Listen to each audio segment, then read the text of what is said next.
Hello friends, welcome to exam accepted. आज हम बात करेंगे एसएससी जीडी 2022। इस वीडियो में 20 क्वेश्चन होंगे मैथमेटिक्स के, जैसे कि आपके एग्जाम में पूछे जाते हैं। मैं डेली आपको रीजनिंग और मैथ का प्रैक्टिस सेट कराता हूं, जो कि एसएससी जीडी के प्रीवियस ईयर क्वेश्चन पेपर रहते हैं। 2023 में आपको इसी प्रकार से क्वेश्चन देखने के लिए मिलेंगे, जो कि मैं आपको करा रहा हूँ। ठीक है, सिर्फ वैल्यू चेंज होके आएंगी, मेथड वही रहेगा। आपको ट्रिकी मैथ बताता हूँ, आपको ट्रिकी, प्रत्येक क्वेश्चन का आपको ट्रिकी मैथ बताऊंगा। ठीक है, यानी मैथ का शॉर्ट ट्रिक बताऊंगा, सबसे शॉर्ट ट्रिक। ठीक है, देखिए ये वीडियो का यानी मैथ का प्रैक्टिस सेट आपका 13वां है। ठीक है, इससे पहले आपने और भी प्रैक्टिस सेट नहीं लगाया तो हमारे यूट्यूब की प्लेलिस्ट पे जाके एसएससी जीडी 2022 के नाम से प्रैक्टिस सेट डले हुए हैं रीजनिंग और मैथ के। यदि आपके रीजनिंग हिंदी का भी आपको चाहिए प्रैक्टिस सेट, तो आप लोग कमेंट में बताइएगा, आपको हिंदी के लिए भी प्रैक्टिस सेट लेके आऊँगा। ठीक है, तो चलिए पहला क्वेश्चन स्क्रीन पर लगा हुआ है, आप लोग बताइएगा 20 में से आपका कितना स्कोर रहा है। ठीक है, और प्रत्येक क्वेश्चन का आप लोग आंसर कमेंट में दीजिएगा। चलिए देखते हैं, पहला क्वेश्चन स्क्रीन पर लगा हुआ है, क्या होगा इसका आंसर बताइए। पहला क्वेश्चन है, रीमा ने 10.5% के लाभ पर एक सूट बेचा। यदि उसने इसे 70 रुपये अधिक में बेचा होता तो 14% का लाभ होता। सूट का प्रारंभिक विक्रय मूल्य ज्ञात कीजिए। तो देखिए यहाँ पर क्वेश्चन में क्या रहे, 10.5% का लाभ पर एक सूट बेचा। 10.5% क्या किया उन्होंने, लाभ पर बेचा।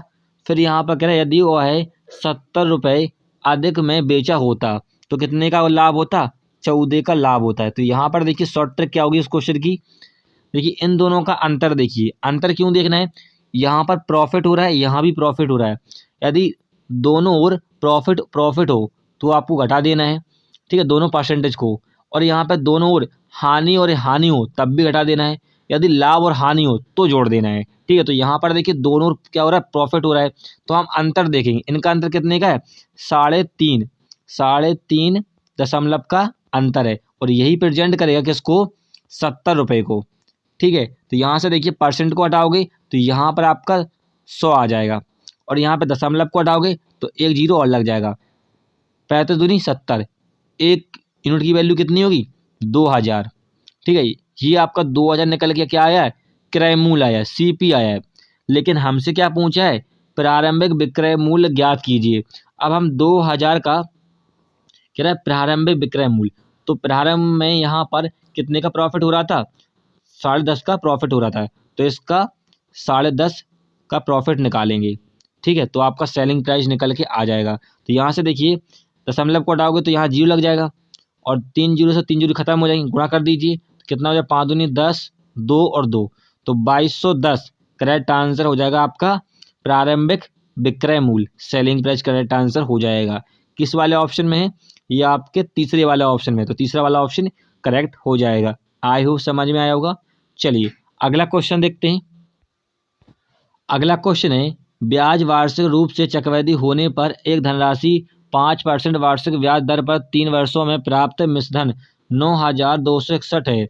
इसी धनराशि पर समान ब्याज दर से 3/4 वर्षों में प्राप्त सिंपल इंटरेस्ट यानी साधारण ब्याज ज्ञात करना है आपको। ठीक है, तो देखिए क्वेश्चन में यहाँ पर क्या रहा है, ब्याज वार्षिक रूप से चक्रवृद्धि होने पर यानी कंपाउंड इंटरेस्ट, एक धनराशि 5% की वार्षिक ब्याज दर से 3 वर्षों में कितनी हो जाती है, मिश्रण इतना हो जाता है। तो यहाँ पे एक फॉर्मूला पढ़ा होगा आपने, अमाउंट बराबर प्रिंसिपल 1+KR/100 और टाइम। ठीक है, यहाँ पे ये फॉर्मूला लगा दीजिए, इससे क्या होगा, जल्दी हो जाएगा। और भी मेरे पास ट्रिक है, लेकिन आप इससे जल्दी कर पाओगे। तो यहाँ पर देखिए समझाने के लिए आपको लिख रहे हैं, यहाँ पर अमाउंट दे रखा है 9,261, प्रिंसिपल हमें ज्ञात करना है, और यहाँ पर आपका रेट परसेंट कितना है, 5 है बटे 100, टाइम कितना दे रखा है आपको, 3 वर्ष का।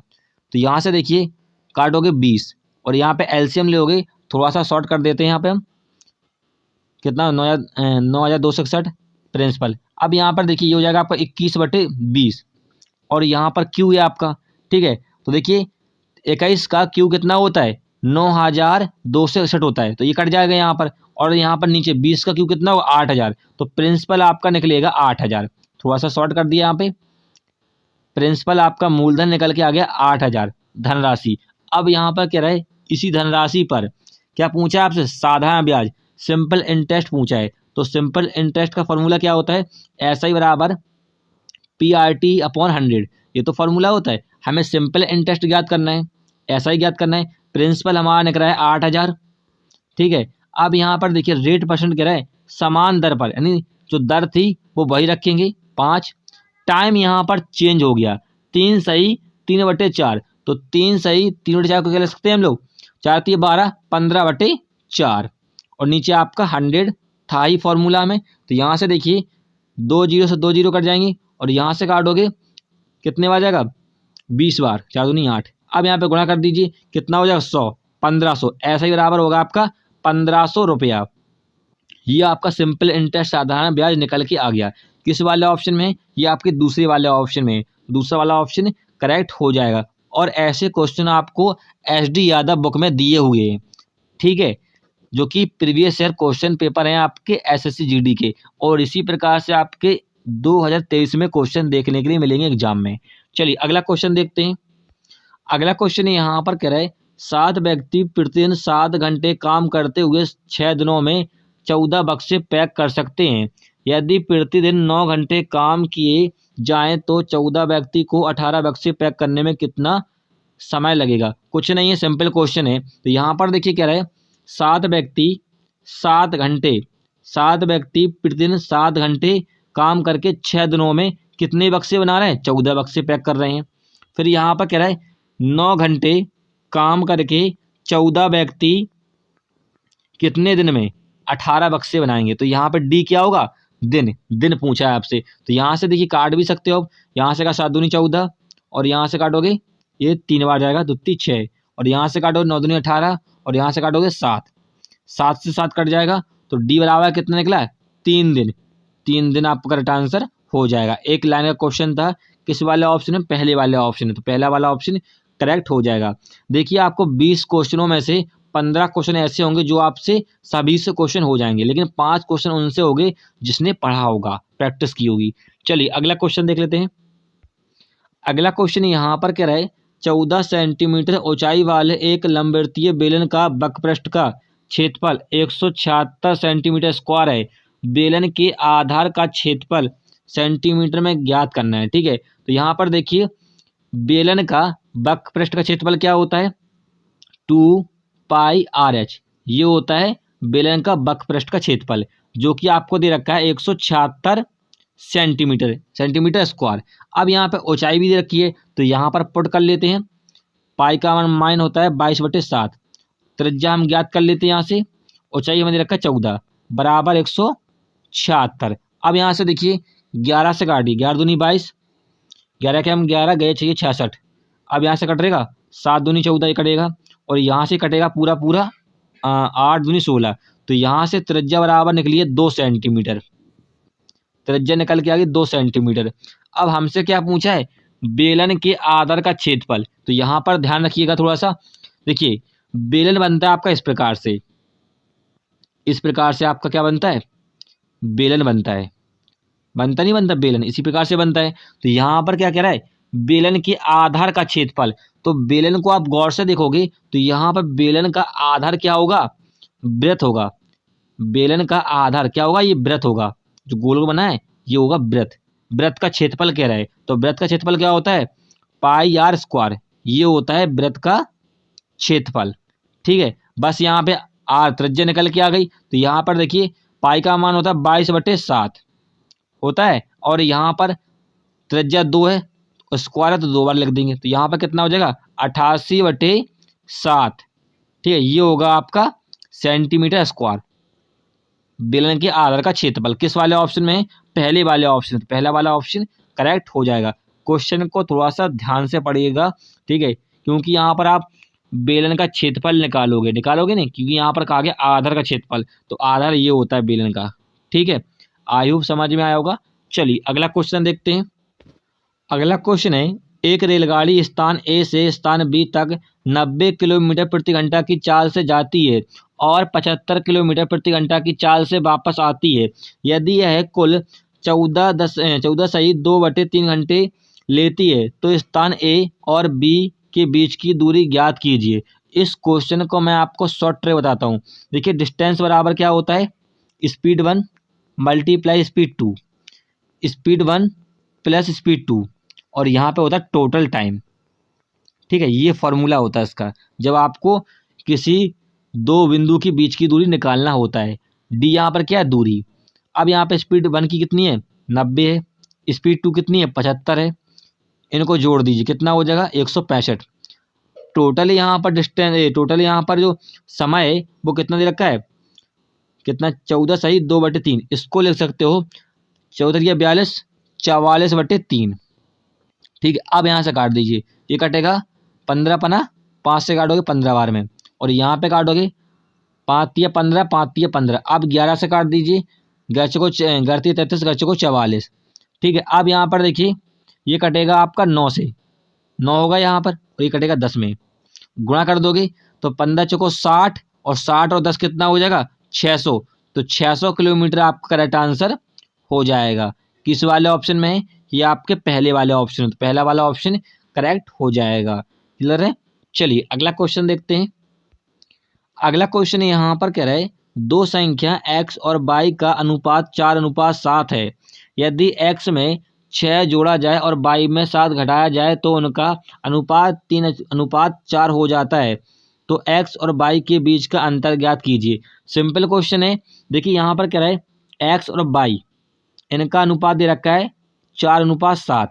अब यहाँ पर ऐसे कीजिए, आप इनको 4x और 7x कर लीजिए। ठीक है, अब यहाँ पर कह रहे हैं x में कितना जोड़ा जाता है, यहाँ पर 6 जोड़ा जाता है। ठीक है, तो यहाँ पर देखिए x में कितना जोड़ा जा रहा है, 6 जोड़ा जा रहा है। तो यहाँ पर x का वैल्यू कितनी है, 4x है, तो 4x में आप 6 जोड़ देंगे। फिर यहाँ पर कह रहे हैं y से 60 घटाया जाता है, तो y का यहाँ पर कितना है, 7x है, तो 7x माइनस 7 घटा देंगे। अनुपात कितना हो जाता है, 3:4 हो जाता है। तो यहाँ पे बस क्रॉस मल्टीप्लाई कर लीजिए। ठीक है, तो यहाँ पे हो जाएगा 4 चौको 16x प्लस के 6 चौको 24 बराबर हो जाएगा 7 तिया 21, x माइनस के 7 तिया 21। अब यहाँ पर देखिए इसको यहाँ पर ले जाओगे, क्या बचेगा 5x, और यहाँ पे इसको ले जाओ जोड़ दोगे कितना हो जाएगा 45। तो x का मान यहाँ पर निकलेगा कितना, 9 निकलेगा। ठीक है, अब क्या पूछा है, x और y के बीच का अंतर। तो यहाँ पर देखिए x और y में कितना अंतर है, 3x का अंतर है कि नहीं, 4x और 7x में 3x का अंतर है। अंतर पूछा है, x का वैल्यू पता है हमें, यहाँ पे पुट कर दीजिए। x का वैल्यू कितना है, 9 है, 9 तिया 27। ये आपका करेक्ट आंसर हो जाएगा। किस वाले ऑप्शन में है, ये आपके दूसरे वाले ऑप्शन में, तो दूसरा वाला ऑप्शन करेक्ट हो जाएगा। समझ में आ रहा होगा। चलिए अगला क्वेश्चन देख लेते हैं। अगला क्वेश्चन यहाँ पर कह रहा है 6 संख्या a, b, c, d और f में से पहली 5 संख्याओं a, b, c, d, e, f का औसत अंतिम 5 संख्या b, c, d, e, f के औसत से 26 अधिक है। a और f के बीच का अंतर ज्ञात करना है। तो यहाँ पर देखिए कह रहा है a plus b plus c plus d plus e। ठीक है, ये 5 अल्फ़ाबेट है, इनका जो औसत है वो कितना है, औसत कह रहा है ना, हाँ, तो औसत का कहा गया 5 से डिवाइड कर देंगे। फिर यहाँ पर कह रहा है कि क्या कह रहा है, b plus c plus d plus e plus f, ये 5 हैं।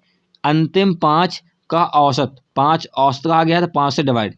इनका जो अधिक है, कह रहा है कि औसत से अधिक है, अधिक का मतलब होता है अंतर। तो यहाँ पर 26 पुट कर दोगे। अब यहाँ पर देखिए 5 एलसीएम आ जाएगा दोनों से, और यहाँ पर जब आप खोलोगे तो यहाँ पर क्या बचेगा, देखिए बी से बी कट जाएगा आपका, सी से सी कट जाएगा, डी से डी कट जाएगा, ई से ई कट जाएगा। तो यहाँ पर क्या बचेगा, ए माइनस एफ बचेगा, बराबर कितना होगा 26।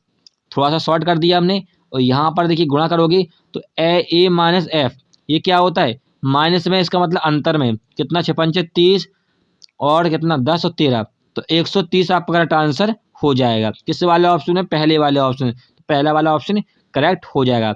यही पूछा था कि ए और एफ का बीच का अंतर। देखिए ए माइनस एफ, ये क्या दर्शाता है, अंतर दर्शा रहा है। घटा दीजिए, अंतर देख लीजिए, बात एक ही होती है। ठीक है, चलिए अगला क्वेश्चन देख लेते हैं। अगला क्वेश्चन यहाँ पर कह रहा है, गेहूं के मूल्य में 12.5% की कमी होने से एक व्यक्ति 280 रुपये में 2 किलोग्राम अधिक गेहूं खरीद पाता है।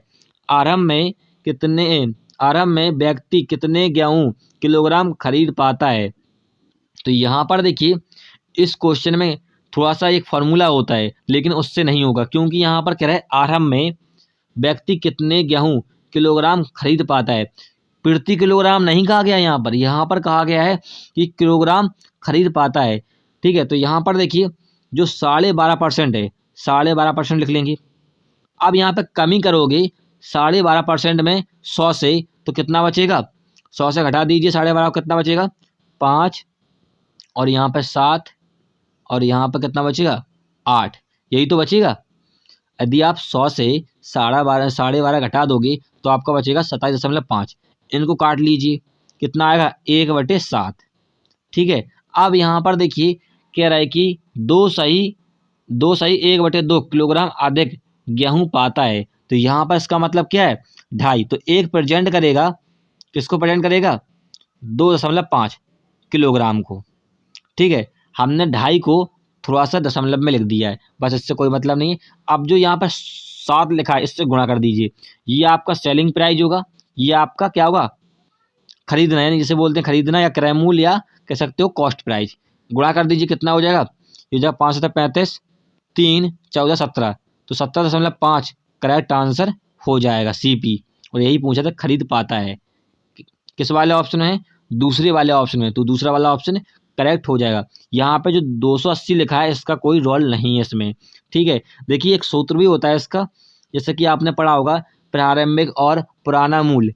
ठीक है, लेकिन उसमें ये नहीं कहा गया है कि प्रति किलोग्राम नहीं कहा गया। यदि कहता है प्रति किलोग्राम खरीद पाता है, ठीक है, तो यहाँ पे आप फॉर्मूला लगा देते AX बराबर होता है आपका 100, और यहाँ प्लस माइनस करके क्या होता है परसेंट जो लिखा होता है कम या ज़्यादा जो खरीदा जाता है, ये फॉर्मूला होता है। ठीक है, उससे आपका आ जाता है। यदि आपसे कहता कि प्रारंभ में कितने प्रति किलोग्राम गेहूं खरीद पाता है, ठीक है, यदि उसमें रेटिंग की बात ना होती, यहाँ पर कहा गया कितने किलोग्राम में खरीद पाता है, तो आपका 17.5 करेक्ट आंसर हो जाएगा। ठीक है, ये आप ध्यान रखिएगा। चलिए अगला क्वेश्चन देखते हैं। अगला क्वेश्चन है, एक कॉलेज के चुनाव में सीमा और गीता को कुल वैध मतों में से 4:5 के अनुपात में मत प्राप्त होते हैं। यदि 15,000 मतों में से 19% मत अवैध हैं, तो सीमा और गीता के पक्ष में पड़े मतों के बीच कितने मतों का अंतर है, ये आपको ज्ञात करना है। तो देखिए यहाँ पर सीमा को मान लेते हैं S और गीता को मान लेते हैं G शॉर्टकट में। इनका जो अनुपात है वैध मतों का कितना है 4:5। अब यहाँ पर देखिए जो मत डाले गए हैं टोटल वो आपके कितने 15,000 हैं। अब यहाँ पर कह रहा है 15,000 में से 19,000 जो हैं वो मत वो कैसे हैं अवैध हैं। अवैध का मतलब है डाले तो गए हैं लेकिन वो मान्य नहीं होंगे। अवैध का मतलब ये होता है कि वोट डाले गए हैं लेकिन वो मान्य नहीं होंगे। ठीक है, तो यहाँ पर देखिए हम 19% निकालेंगे किसका 15,000 के, तो यहाँ से काटोगे ये कट जाएगा, गुणा कर दोगे तो यहाँ पर हो जाएगा कितना, चलिए गुणा कर लेते हैं 0 9 पना 45 9 पना 45 और 4 कितना हो जाएगा 9 पना 45 और 4 13। ठीक है, अब यहाँ पर देखिए ये हो जाए कितना 15, तो यहाँ पर 0 5 8 और 2। ठीक है, ये क्या निकला है आपका जो कि 15,000 में से कितने 2,850 क्या हो गए अवैध हो गए। ठीक है, मान्य नहीं है ये, तो 15,000 में से हम घटा देंगे 2,850 को, तो 0 5 और यहाँ पे बचेगा 1 और यहाँ पे क्या बचेगा 2 12 और 1।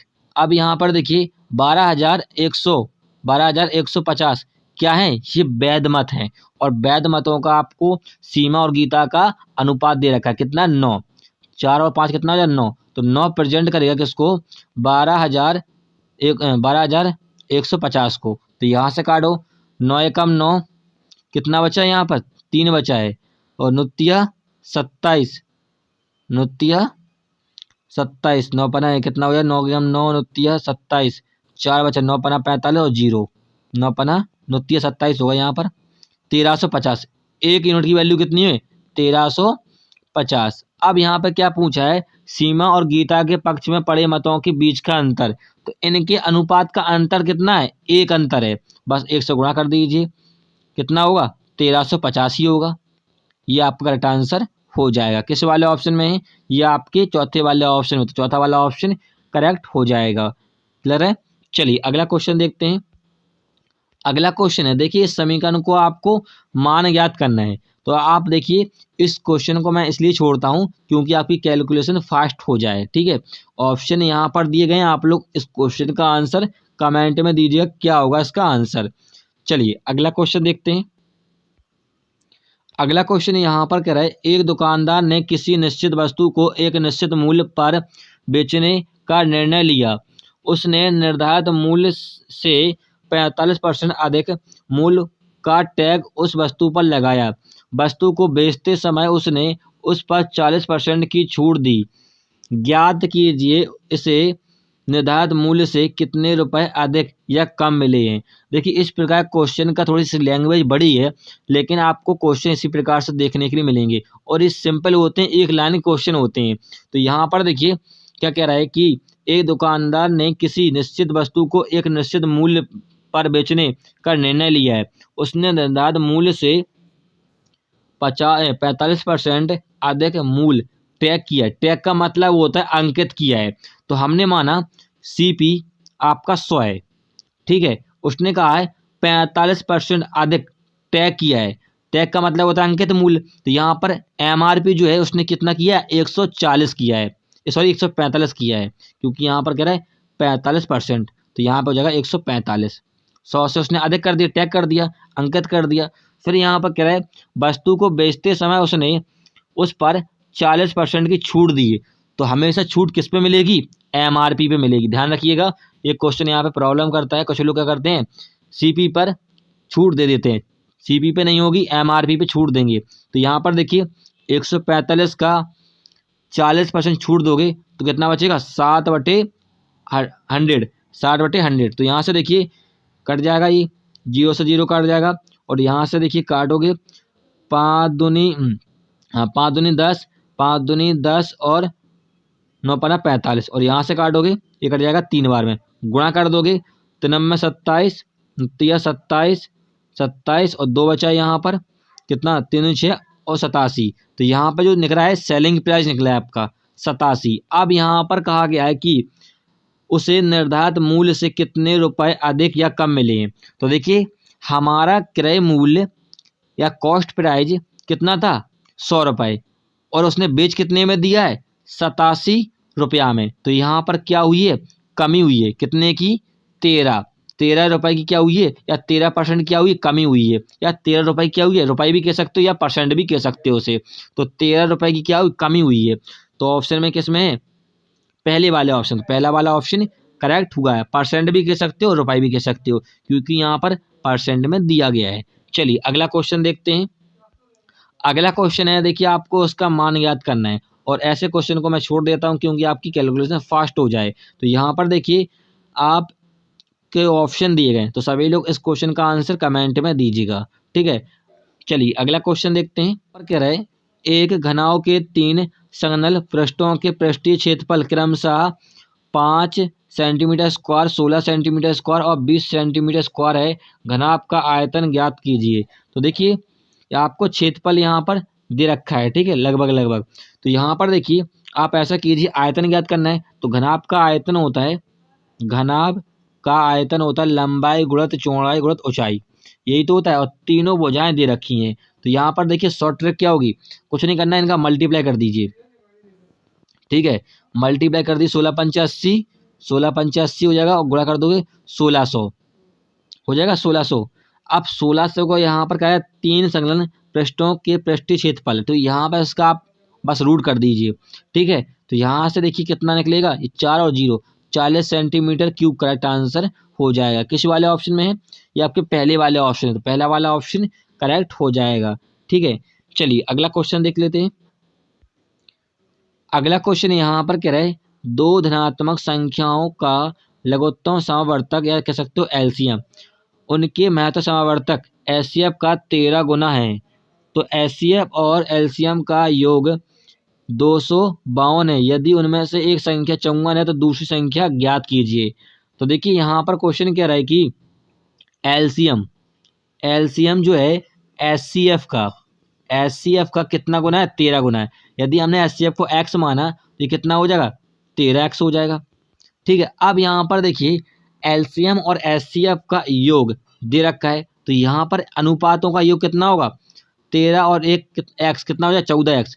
तो 14x प्रेजेंट करेगा किसको, इनको योग दे रखा है 252, तो 252 को प्रेजेंट करेगा। तो यहाँ पर देखिए 14 एकम 14 कितना बचा, 112, और 14 अट्ठे कितना होता है, 112 होता है। ठीक है, एक्स का वैल्यू निकला है 18।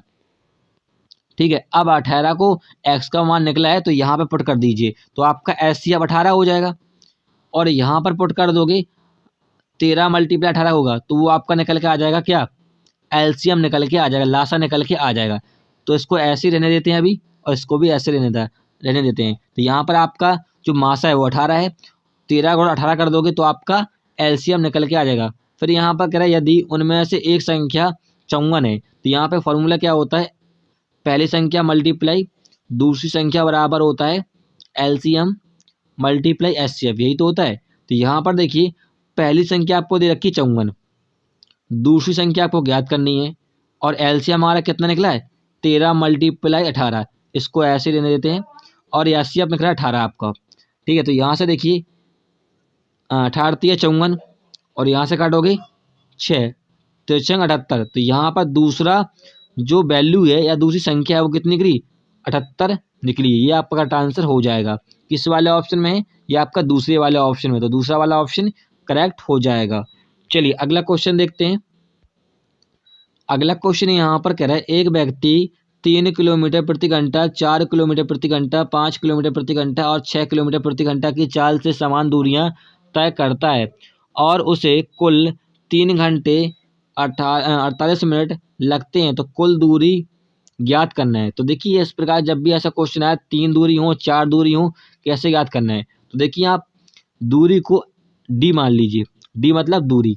यहाँ पर पहला स्पीड कितना है, 3 है, 3 प्लस लगा दीजिए। फिर दूसरा स्पीड कितनी है, 4 है, इसको भी दूरी क्या मान लीजिए, डी मान लीजिए, बटे 4 प्लस, और यहाँ भी दूरी डी मान लीजिए। तीसरी यहाँ पर स्पीड कितनी है, 5 है, फिर यहाँ पर दूरी डी मान लीजिए, और यहाँ पर 6। अब यहाँ पर टोटल टाइम कितना ले रहा है, 3 घंटे और 48 मिनट। तो ऐसा कीजिए या तो इसको घंटे में चेंज कर लीजिए या मिनट में। तो 3 घंटे को चेंज करोगे मिनट में कितना हो जाएगा, 3 × 180, और यहाँ पर 45 कह रहा है, 45 को और जोड़ 48 कह रहा है, 48 और जोड़ लीजिए, तो 48 228 मिनट, 228 मिनट आया है।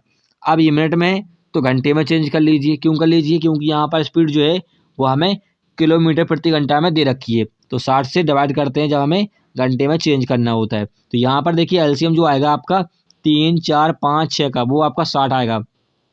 अब यहाँ पर देखिए कितना हो जाएगा, 20 20 डी हो जाएगा, प्लस के 15 चौको 60, 15 डी हो जाएगा, 12 पंचे 60, 12 डी हो जाएगा, प्लस के 10 का 60 बराबर आपका होगा 228 बटे 60। देखिए सामने सामने ही आपके ये 60 कट जाएगा, और यहाँ पे कितना हो जाएगा जी, 7 और 57 हो जाएगा, 57 डी बराबर 228। कितने से कटेगा ये पूरा, ये आपका 4 से कट जाए, 7 को 28, हाँ 4 से कट रहा है। तो यहाँ पर डी बराबर आपका आ गया 4 किलोमीटर, लेकिन ये आपका आंसर नहीं है। क्यों नहीं है, क्योंकि यहाँ पर कह रहा है कुल दूरी। तो यहाँ पर देखिए टोटल दूरी कितनी हो जाएगी, डी डी डी डी कितना हो गया, 4D हो गया कितना हो गया, 4D, और डी का मान हमारा निकला है 4 किलोमीटर। तो बस डी का मान पता है यहाँ पर, और दूरी हमारी कितनी है, 4D है, यानी 4 बार डी यूज किया है हमने, 4D डी डी मतलब दूरी ज्ञात की थी, तो 4 × 4, डी का मान निकला है 4, तो यहाँ से कितना हो जाएगा, 16 किलोमीटर प्रति घंटा करेक्ट आंसर हो जाएगा। किस वाले ऑप्शन में है, तीसरे वाले ऑप्शन, तो तीसरा वाला ऑप्शन करेक्ट हो जाएगा। यदि यहाँ पर देखिए कहता है यहाँ पर 3 स्पीड दे रखी होती तो हम 3D यूज करते, क्योंकि 3D का मतलब है 3 दूरियाँ, लेकिन यहाँ पर 4 दूरी दे रखी थी, 5 दूरी दे दे या 6 दूरी दे दे या 3 दूरी दे दे ठीक है, 2 भी दे सकता है, 3 भी दे सकता है। ठीक है, चलिए अगला क्वेश्चन देखते हैं। अगला क्वेश्चन है, यदि 644 की धनराशि को 3 भागों में 1:2, 2:3 और 3:4 के अनुपात में विभाजित किया जाता है तो पहला भाग क्या होगा? तो यहाँ पर देखिए हम मान लेते हैं ए, बी और सी। पहला भाग क्या है? 1/2 और 2/3 और तीसरा क्या है? 3/4। अब यहाँ पर देखिए हम यहाँ से लासा ले लेंगे, नीचे का हर का लासा ले लेंगे तो यहाँ पर कितना आ गया? 4 तिया 12। तो यहाँ पर देखिए 2 का भाग दोगे 12 में, 2 छः 12, चौका 12 8 और यहाँ पे 9। अब यहाँ पर देखिए 12 से में कोई मतलब नहीं, अब तीनों का ए और बी और सी का अनुपात निकल के आ गया और इनका योग कितना हो गया? 6 8 9, कितना हो जाएगा? 23। ठीक है, 23 प्रेजेंट करेगा किसको? जो धनराशि दे रखी है आपको 644 को। काटोगे यहाँ से 23 दूनी 46 और कितना बचेगा आपका? 46 में जाएंगे, 46 में देख लेते हैं, 46 करके 8 1 44, तो 23 अट्ठे कितना हो जाएगा आपका? 184। तो एक यूनिट की वैल्यू कितनी आ गई? 84 आ गई। अब हमसे क्या पूछा है? पहला भाग कितना होगा? तो पहला भाग कितना यहाँ पे अनुपात में? 6, 6 से मल्टीप्लाई कर देंगे, कितना हो जाएगा? 8 6 48, 4 16 और हाँ 16 हो जाएगा। 168 रुपये का राइट आंसर हो जाएगा। किस वाले ऑप्शन में है? पहले चौथे वाले ऑप्शन, चौथा वाला ऑप्शन करेक्ट हो जाएगा। क्लियर है? चलिए अगला क्वेश्चन देखते हैं। अगला क्वेश्चन है, राधा अपनी आय से 28% की बचत करती है। यदि उसके व्यय में 25% की वृद्धि होती है और बचत में 30% की वृद्धि होती है तो उसकी आय में हुई प्रतिशत वृद्धि ज्ञात करें। और इस प्रकार के क्वेश्चन आपके एसएससी जीडी में 100% किसी न किसी सेट में रखे हुए मिलेंगे। ठीक है, तो यहाँ पर देखिए क्या रहा है कि राधा अपनी आय से 28% की बचत करती है। तो कोई चीज़ अपने में 100% होती है तो हमने माना राधा की आय या इनकम कह सकते हो 100 है। ठीक है, और यहाँ पर क्या रहा है? बचत जो है वो कितनी कर रही है? 28% की बचत कर रही है। हमने यहाँ पर माना कि राधा की इनकम 100 है, बचत यदि 28% कर रही है तो खर्च कितनी कर रही होगी? 72 कर रही होगी। ठीक है, क्योंकि बचत और खर्च मिलकर क्या बनता है? 100 यूनिट बनता है पूरा। तो यहाँ पर देखिए 72 28 को जोड़ दोगे तो फिर से आपका 100 बन जाएगा। तो यहाँ पर देखिए 28% बचत कर रही है तो खर्च कर रही होगी 72। क्लियर है यहाँ तक? तो यहाँ पर देखिए फिर क्या रहे? उसके व्यय में 25% की वृद्धि होती है। व्यय का मतलब वो होता है खर्च। तो यहाँ पर देखिए खर्च कितना है? 72 है। 72 पे कितने की वृद्धि हो रही है? 25% की। तो 72 का 25% की वृद्धि हो रही है तो ये हो जाएगा आपका 125/100। काटोगे ये हो जाएगा 5/4, 4 से काटोगे 28 को 72, गुणा काटोगे तो 18 पंचे 90। तो यहाँ पर जो खर्च की वृद्धि हुई कितनी हो गई? 90। पहले आपकी थी 72, अब हो गई आपकी 90। फिर यहाँ पर क्या रहेगा आगे? बचत में 30% की वृद्धि होती है। तो बचत कितनी है हमारी? 28 है। 28 पे कितने की वृद्धि हो रही है? 30% की वृद्धि। तो ये हो जाएगा 130/100। अब यहाँ से 0 से 0 काट दोगे तो यहाँ से गुणा करोगे कितना निकलेगा आपका? 39.4 निकलेगा, क्योंकि हमने 10 का भाग कर दिया। ठीक है, तो यहाँ पर अब यहाँ पर देखिए 39 होगा कि 36 होगा? 36 होगा, 36.4 होगा। गुणा करके देख लीजिए 364 निकलेगा, नीचे 10 आएगा आपका तो दशमलव लग जाएगा। तो यहाँ पर बचत कितनी हो जाएगी? 36.4 हो जाएगा। ठीक है, अब यहाँ पर देखिए 72 और 28 मिलकर आपका 100 बन रहा था। तो यहाँ पर देखिए 90 और 36.4 को जोड़ दोगे कितना हो जाएगा? ये हो जाएगा आपका 126। हाँ 126, हाँ 126 होगा, 126.4 होगा। अब यहाँ पर क्या रहे? उसकी आय में हुई प्रतिशत वृद्धि ज्ञात कीजिए। तो यहाँ पर देखिए पहले इसकी इनकम कितनी थी? आय 100, अब कितनी हो गई है? 126.4। तो इनका अंतर देख लीजिए, अंतर कितने का है? 26.4% का अंतर है। और यही होगी आपकी वृद्धि आय की। किस वाले ऑप्शन में है? दूसरे वाले ऑप्शन में। तो दूसरा वाला ऑप्शन करेक्ट हो जाएगा। चलिए अगला क्वेश्चन देखते हैं। अगला क्वेश्चन है, ब्याज वार्षिक रूप से चक्रवृद्धि होने पर 10,500 रुपये की धनराशि x% की वार्षिक ब्याज दर से 2 वर्षों में प्राप्त मिश्रधन 12,705 है। तो ब्याज अर्धवार्षिक रूप से चक्रवृद्धि होने पर उसी धनराशि पर 2x% की वार्षिक दर से 1/2 वर्षों में प्राप्त मिश्रधन कितना होगा। तो यहाँ पर देखिए फॉर्मूला मैंने अभी बताया था आपको। अमाउंट बराबर क्या होता है, अमाउंट बराबर होता है प्रिंसिपल, अमाउंट बराबर क्या होता है प्रिंसिपल 1+KR/100, ये होता है फॉर्मूला। टाइम, ठीक है। तो यहाँ पर देखिए आपको अमाउंट मिश्रधन दे रखा है 12,705 और आपका प्रिंसिपल कितना है 10,500। इसको यहाँ पर बुला लीजिए सीधा सीधा, थोड़ा सा डाइट कर लेते हैं। अब यहाँ पर देखिए 1+ के रेट परसेंट आपको दे रखा है x, तो x ही रख लेते हैं x% का। टाइम यहाँ पर 2 वर्ष का। अब यहाँ पर देखिए ये पूरा पूरा कटेगा आपको कितना 121/100 से, ठीक, काट कर देख लीजिएगा इतना ही कटेगा आपका, ठीक है। तो यहाँ पर देखिए 121 जो है और 100 जो है वो किसका 121 11 का वर्ग होता है और 100 जो है वो 10 का होता है। तो यहाँ पर देखिए 11/10 का होल स्क्वायर कर सकते हैं बराबर 1+ के x/100 का होल स्क्वायर, ठीक है। तो देखिए यहाँ से ये कट जाएगा यहाँ से, और ये 1 है आपका यहाँ आएगा, तो क्या बचेगा 1/10 बचेगा, ठीक है, बराबर x/100। थोड़ा सा शॉर्ट कर दिया हमने। तो यहाँ पर देखिए 0 से 0 कट जाएगा, तो यहाँ पर x बराबर कितना निकलेगा 10%। तो यहाँ पर जो रेट परसेंट निकला है वो कितना निकला है 10% निकला है। अब यहाँ पर क्या है उसी धनराशि पर 2x की वार्षिक दर, यानी जो दर है वो कितनी हो जाएगी 2x, यानी दुगनी हो जाएगी। लेकिन यहाँ पर एक क्वेश्चन का आ गया है ब्याज अर्धवार्षिक रूप से चक्रवृद्धि होता है। जब अर्धवार्षिक की बात करें तो आपका रेट परसेंट आधा हो जाता है, तो यहाँ पर 20 हो जाएगा, और फिर आधा करोगे तो फिर से आपका रेट परसेंट कितना हो जाएगा, रेट परसेंट आपका फिर से 10 हो जाएगा, क्योंकि यहाँ पर अर्धवार्षिक कहा गया है। और फिर यहाँ पर कह रहा है टाइम जो है कितना है, टाइम 1/2, इसको लिख सकते हो 3/2। टाइम जो है इसको लिख सकते हो 3/2। अब टाइम जो होता है वो दुगना हो जाता है, क्योंकि यहाँ पे अर्धवार्षिक क्या है 2 से गुणा करोगे तो काटोगे यहाँ से 2 से 2 कट जाएगा। टाइम जो निकला है आपका 3 वर्ष का, ठीक है। अब क्या ज्ञात करना है हमें, मिश्रधन ज्ञात करना है चक्रवृद्धि ब्याज का। तो फॉर्मूला तो यही लगेगा आपका, ठीक है। तो यहाँ में क्या ज्ञात करना है, मिश्रधन अमाउंट ज्ञात करना है। प्रिंसिपल हमारा कितना दे रखा था 10,500, इसको ही यूज करेंगे क्योंकि यहाँ पर क्या आ गया है उसी धनराशि पर 10,500 यूज करेंगे, ठीक है। अब हमारा रेट परसेंट कितना है 10 है, तो ये हो जाएगा 10/100, और जो आपका टाइम है वो आपका 3 वर्ष का निकल के आ गया। तो यहाँ से देखिए अमाउंट बराबर ए से कट जाएगा, ये हो जाएगा 11/10 हो जाएगा, क्योंकि यहाँ पे एलसीएम ले लोगे। थोड़ा सा शॉर्ट कर देते क्योंकि बनेगा नहीं यहाँ पर थोड़ा सा, तो यहाँ पे हो जाएगा 10,500। 11 का क्यूब कितना होता है 1331 होता है, और नीचे हो जाएगा आपका 1000 हो जाएगा।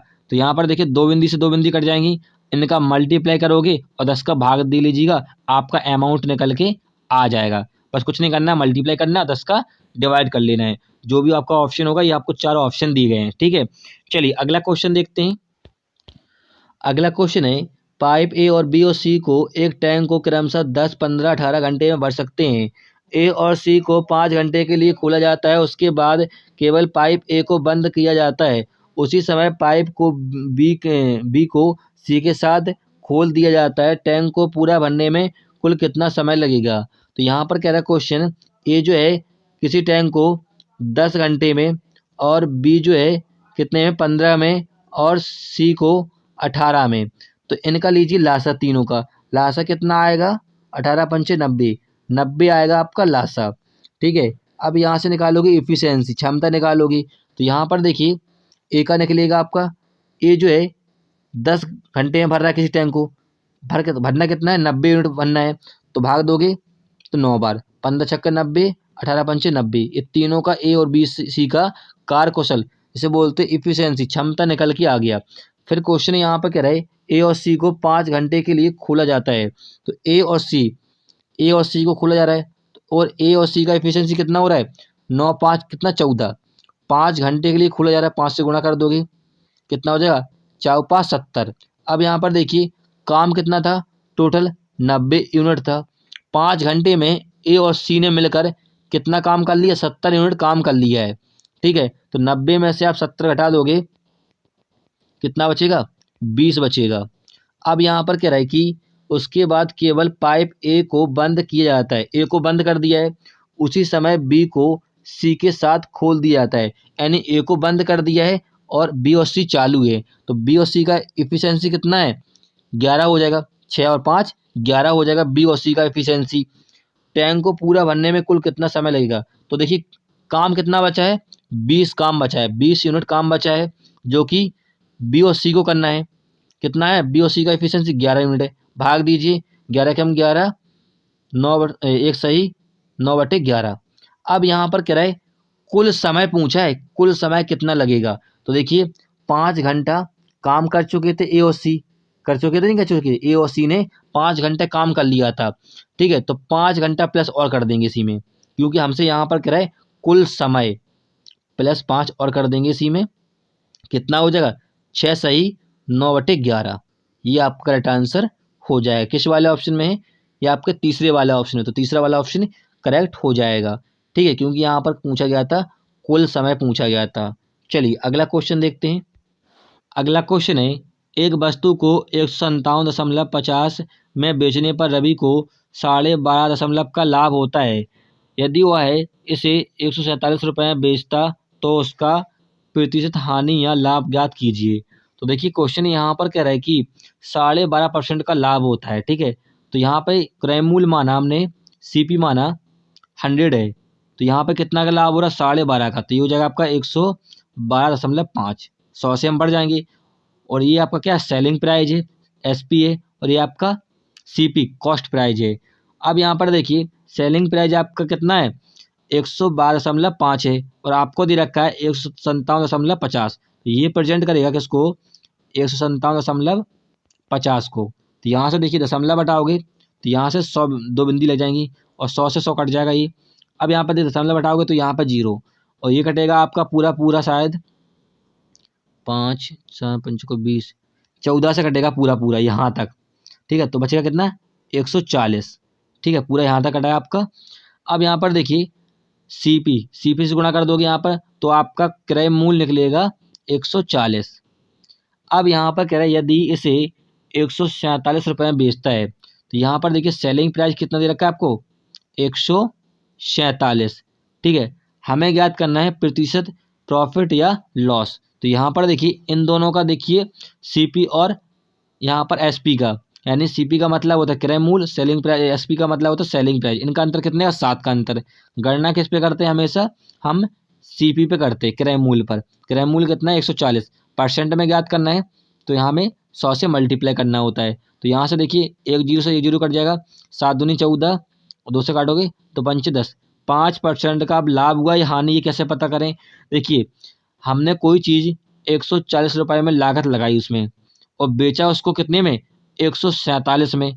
ठीक है, यानी 7 रुपये अधिक में बेचा हमने, तो क्या हुआ, प्रॉफिट, 5% का प्रॉफिट हुआ है। ठीक है, ये आपका करेक्ट आंसर हो जाए। किस वाले ऑप्शन में है, पहले वाले ऑप्शन, तो पहला वाला ऑप्शन करेक्ट हो जाएगा।